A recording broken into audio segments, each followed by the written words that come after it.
I'm Ananya Datta and you're watching Race to Power, a special show where we talk about everything elections. Here's what we have lined up for you. Now, Donald J. Trump is not doing too well in the legal department, but he's definitely winning among his people. He couldn't have got a better boost as the long road to the White House has officially begun from Iowa.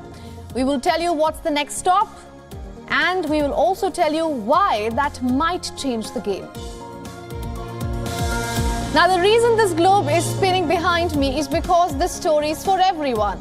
All countries, all voters, and most importantly, all elections. 2024 is being called the year of elections. So how does one vote amid all the disinformation, deepfake, and artificial intelligence? We might give you an answer in this broadcast.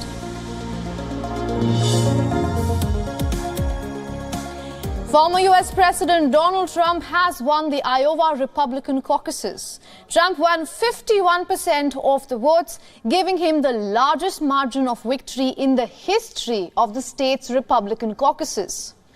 Ron DeSantis, surprisingly, the Florida governor, secured a distant second place, finishing with 21% of the vote, while Nikki Haley, the former South Carolina governor, trailed in third place with just 19%. This has been an incredible experience. The people have been, this is the third time we've won, but this is the biggest win. They said, well, if you win by 12%, that's a big win. That's going to be very hard to do. Well, I think we more than doubled that, I guess, tripled it maybe. Trump's history-making victory in Iowa intensified skepticism that if any of his opponents will be able to overtake him in the Republican primary. Despite the 91 felony counts against him, Trump has maintained a consistent and significant lead in the 2024 U.S. race. And the Iowa results underscored his enduring popularity with the Republican base. Entrepreneur Vivek Ramaswamy, who came in last in Iowa, quit the 2024 race after poor performance. And he now endorses Trump for the Republican primary. While Nikki Haley clarified earlier that she is not interested for the post of vice president. More than 1,600 presents in Iowa held Republican caucuses this year. Unlike the primary elections, the caucuses are being conducted by political parties and not the state government. Historically, presidential candidates have looked to Iowa's caucus to help launch themselves to nominee status. But the Iowa caucus has not always been the best predictor of who will be the party's nominee, even less so at predicting who will win the presidency. Despite that, the caucus's outcome frequently provides an advantage to winners, often narrowing down the field by prompting underperforming candidates to exit the race. In this case, that was Vivek Ramaswamy.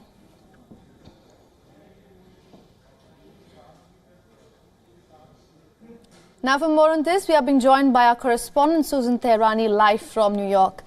Susan, welcome to the broadcast. Let's talk about the man of the hour. Donald Trump won with 51% of the vote. We know now the focus will, of course, shift to New Hampshire. How is he looking there?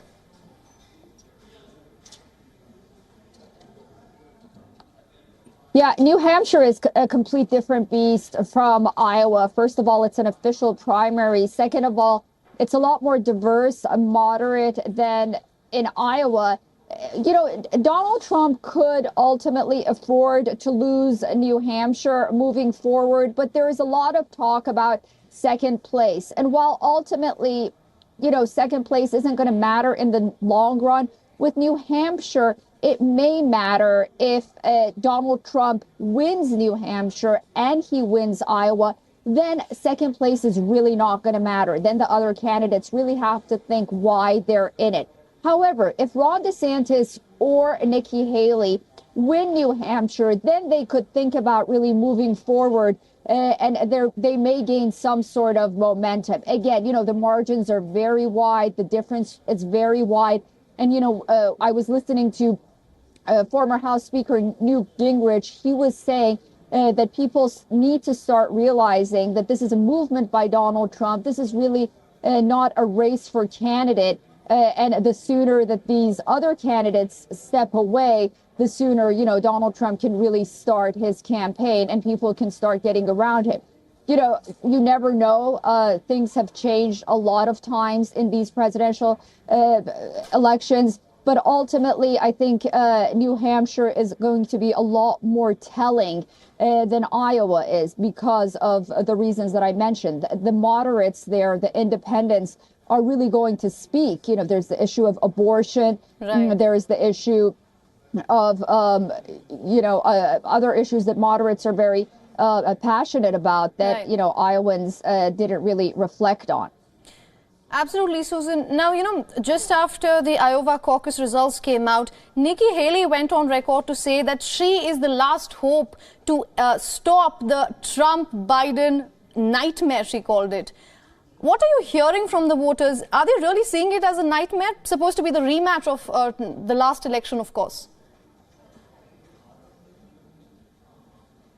Yeah, we see polls that this is an election no one asked for between former President Donald Trump and incumbent Joe Biden on the one hand. But on the other hand, we see that people are supporting these two candidates, and it seems that they are the ones that are surging ultimately to become the nominees. Moving forward, we are still months away from the general. A lot could happen until then. And Nikki Haley is in it to win it. She does say what she needs to move forward. But on the other hand, these are two individuals that are very unpopular among a lot of people.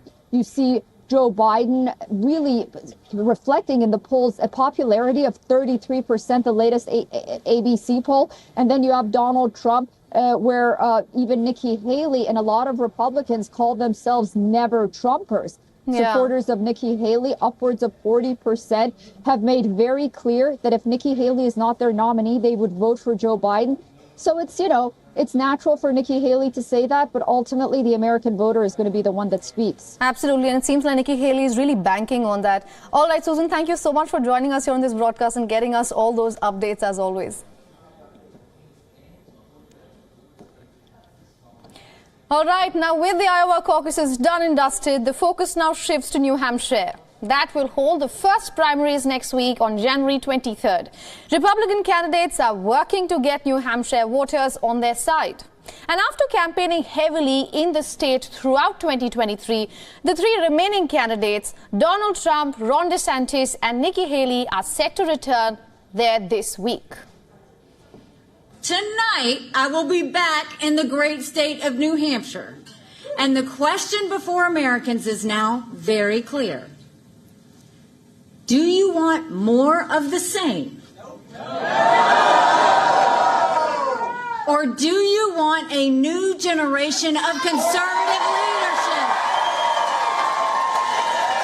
Thank you, Iowa. We're going to continue on. We're going to make you proud. And we're off to New Hampshire. Thank you very much.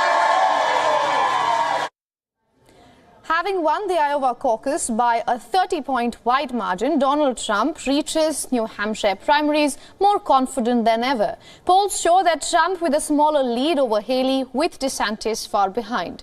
New Hampshire has a tradition of town hall-style meetings, where voters expect to be able to ask questions to the candidates. The candidates have also used the same format while campaigning in New Hampshire. All candidates are engaging with voters in the state in the traditional town hall setting, except Donald Trump.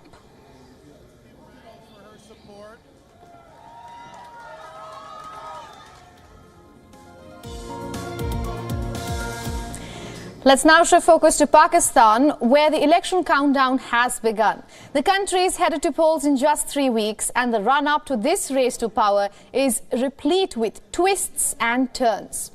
Election campaigning has finally kicked off for Pakistan's much-delayed elections. Just on Monday, former three-time Prime Minister Nawaz Sharif's party, the PMLN, kicked off their campaign with a rally in the Punjab province. Sharif's daughter and party vice president, Maryam Nawaz Sharif, addressed a large gathering at the rally on Monday.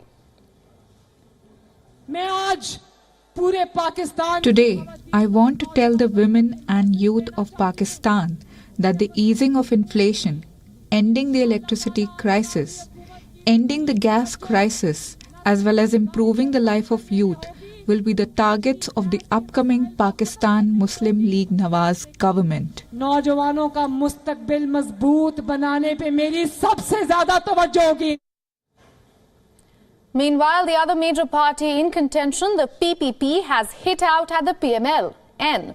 PPP chairperson Bilawal Bhutto Zardari has promised to defeat Sharif's plan of becoming Pakistan's Prime Minister for the fourth time. At a press conference on Monday, Bilawal also accused the Punjab administration of targeting his party's candidates under the influence of the PML-N. The PPP head has repeatedly called out the lack of playing field in the upcoming elections. Ever since Nawaz Sharif's return from the self-exile last October, several opposition leaders have raised doubts over the elections being free and fair in Pakistan. And jailed ex-Prime Minister Imran Khan is no exception for that.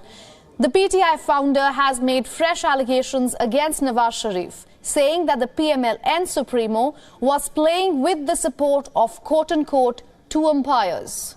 One can only assume from this cryptic statement that Khan is referring to Pakistan courts and the country's powerful military establishment.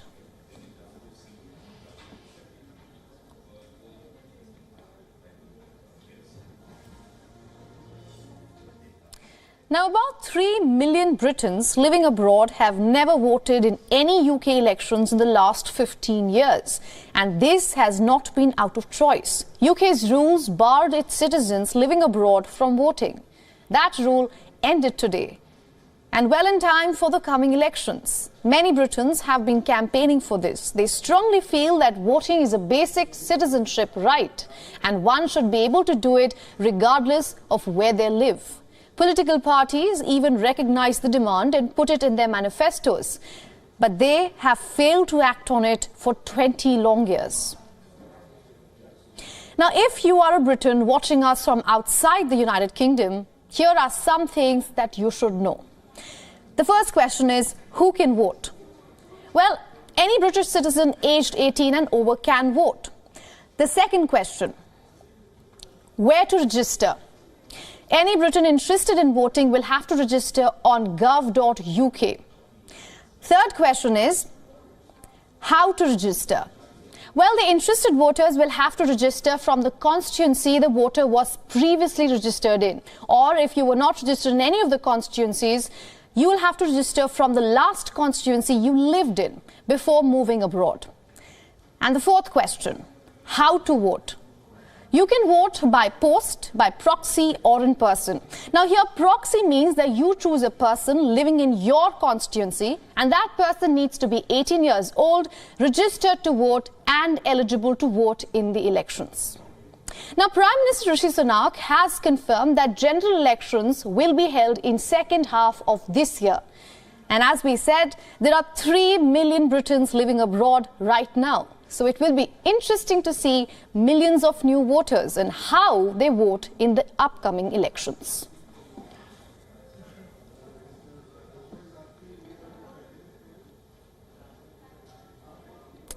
Now, the Indian Prime Minister Narendra Modi has arrived in Kerala on his second visit to the state so far this year. In Kochi, Prime Minister Modi held a mega roadshow. The 1.3-kilometer roadshow is his second in the state this year. As his party, the Bharatiya Janata Party, intensifies its campaign in the state ahead of the crucial national elections slated this year.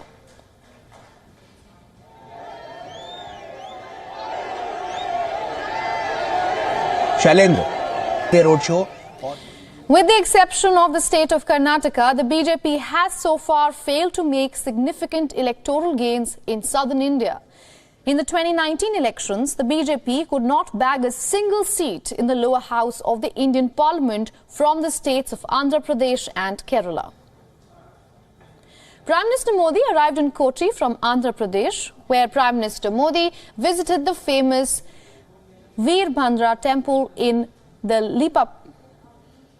Lipakshi in the same district, where he offered prayers and listened to verses from the Ramayana in Telugu. In the Hindu epic Ramayana, Lipakshi is the place where the wounded bird Jatayu fell after its battle with Ravana while trying to save goddess Sita. Prime Minister Modi's visit to Lipakshi comes just 6 days before the consecration ceremony of the grand Ram Mandir in Ayodhya. बीते 10 वर्षों में गरीब, किसान, महिला और युवा इन सबको हमने ज्यादा से ज्यादा सशक्त किया है। हमारी योजनाओं के केंद्र में वही लोग सर्वोपरि रहे हैं जो वंचित थे, शोषित थे, समाज के अंतिम पायदान पर खड़े थे। Now, on the other side of India's political spectrum, let's take a look at the rumblings from the opposition camp. Congress leader Rahul Gandhi has justified the party's decision to not attend the Ram Mandir consecration ceremony on January 22nd. Hitting out at the ruling party, Gandhi said that it is difficult for his party's leaders to attend the ceremony as the BJP and the RSS have turned it into a political event. The Congress leader made these remarks at a press conference on the third day of the Bharat Jodo Nyaya Yatra. This has become a political event. Even the religious leaders and authorities of the Hindu religion have said they will also not attend the ceremony because it has become a political function. Meanwhile, on the election front, another party of the opposition India Alliance is reeling from recent defeat in the state polls. Samajwadi Party leader Akhilesh Yadav has dissolved his party's unit in the state of Madhya Pradesh. The directive comes months after SP failed to win even a single seat in the 230-member assembly polls in Madhya Pradesh. The party had fielded candidates on 59 seats during the November 17th elections. Other leaders of the party have welcomed the move, calling for the need of fresh, young faces in the party.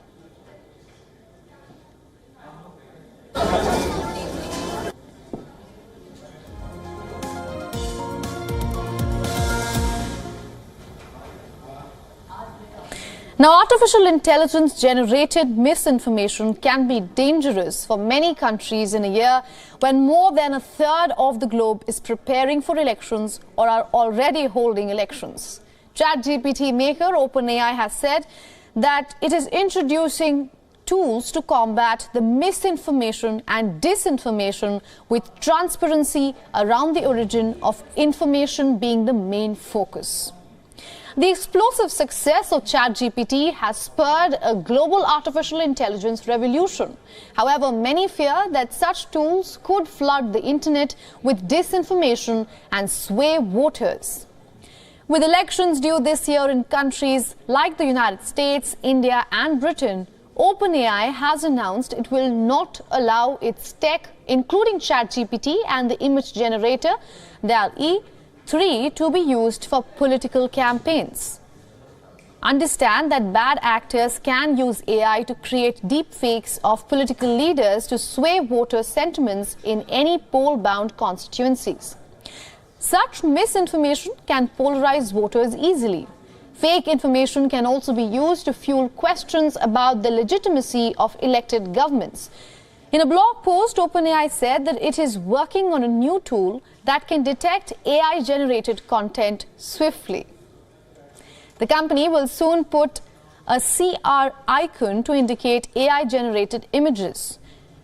The new policy also prohibits the DALL-E from creating images of real people, including political candidates. Meanwhile, ChatGPT users will soon be able to see real-time news from around the world, compete with attribution and also with other links. Moreover, on procedural questions about the US elections, such as where and how to vote, the OpenAI chatbot will direct users to canivote.org, the official online source on US voting. OpenAI's announcement follows last year's announcement by tech giants Google and Meta to limit election interference, especially through the use of AI. Do note that all these tools are currently under development.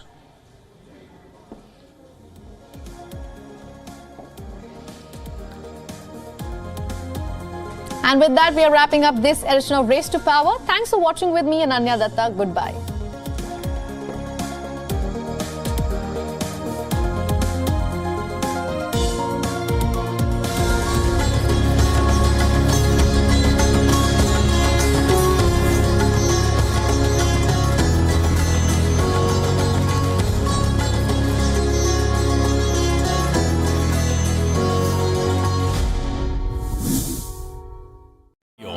India's Global Voice, the channel that brings you the biggest stories from across the world through India's lens. Now available in more than 190 countries worldwide. Because we believe that the world is one. Watch us in Africa, Europe, USA and Canada, South America, Asia Pacific, Middle East and North African regions. Also available on these digital platforms across the world. WION. World is one. We are one, you and I. Burning in the sun. Rising in the rain. One in celebration. One in pain. One in a tragedy. One for our rights. One in search of hope. One in our fights.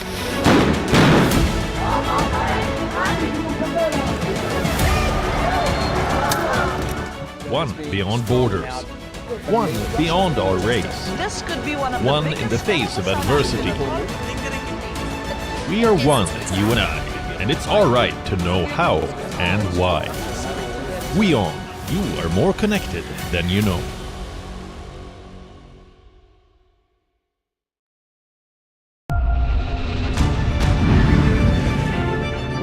I'm Vikram Chandra and join me on WION with 2 weekly shows that will keep you informed.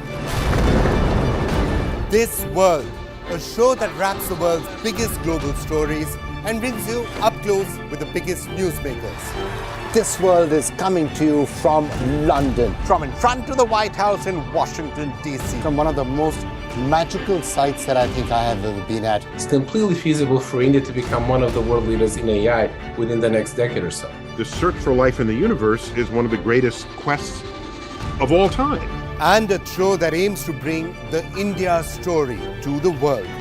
We help you understand global developments from an Indian perspective. We are developing the road infrastructure. In the end of 24, it will be equivalent to the road infrastructure of USA. We have put up airports which were obliterated from the civil aviation map almost 50 years ago. जो भी मेरे competitors हैं उनके साथ हमारा सभी का आपस में एक अच्छा रिलेशन भी है हम एक दूसरे को हमेशा पुश करते हैं अंदर खेलते टाइम भी. I'm Vikram Chandra and this is WION. World is one, taking India's voice to the world.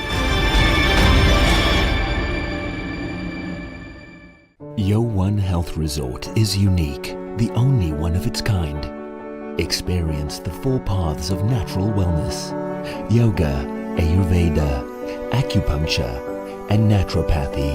Each uniquely customized program improves the whole person to make every person whole. Come to WION Health Resort. Make your reservation at WION.com.